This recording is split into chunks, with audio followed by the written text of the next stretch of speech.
The secret of a good cup of coffee is found inside the coffee beans. The beans must be roasted to unlock their flavor before being ground and brewed into coffee. And if the roasting isn't done just right, the flavor of the coffee could be ruined. Raw coffee beans are green in color, and they arrive at the roasting facility from places like Central and South America, Eastern Africa, and Indonesia. The burlap sacks let the beans breathe during shipping,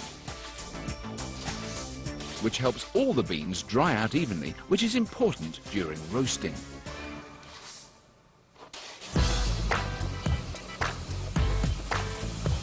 An elevator carries the raw beans into a hopper, where they wait while the roaster is preheated to 150 degrees Celsius.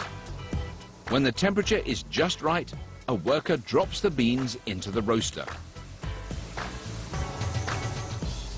Inside, a spinning drum tumbles the beans as they heat, so they roast evenly and don't burn.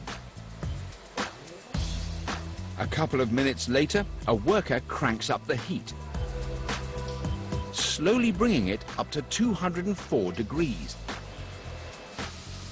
a critical temperature in the roasting process. A crank opens an air vent, so there's consistent airflow through the roaster. It takes just 4 or 5 minutes for the green coffee beans to turn a golden brown. As they heat up even more, the water and gases inside the beans expand until the beans start to crack.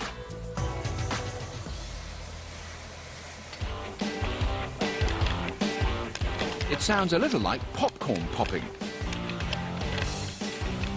But roasters call this first crack because of the cracking sound made by the beans.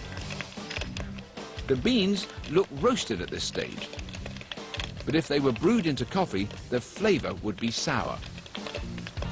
That's because it's not until this first crack that the beans release their sugar. And the sugar still has to be caramelized and browned to create the rich flavor and aroma of coffee. That doesn't happen until the beans start popping again in what roasters call the second crack.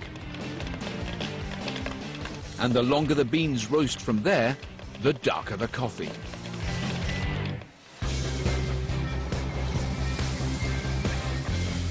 By the time the beans leave the roaster, they're hot enough to keep roasting on their own.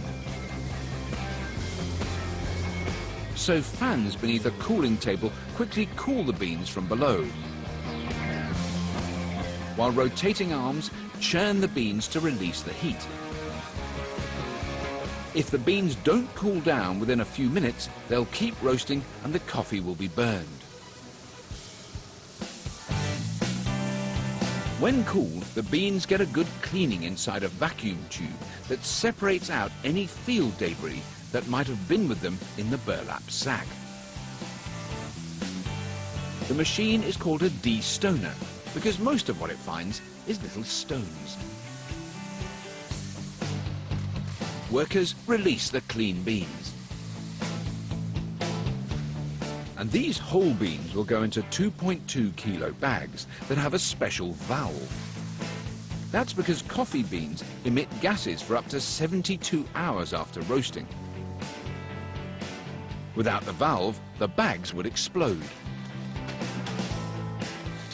The rest of the beans are ground before shipping out.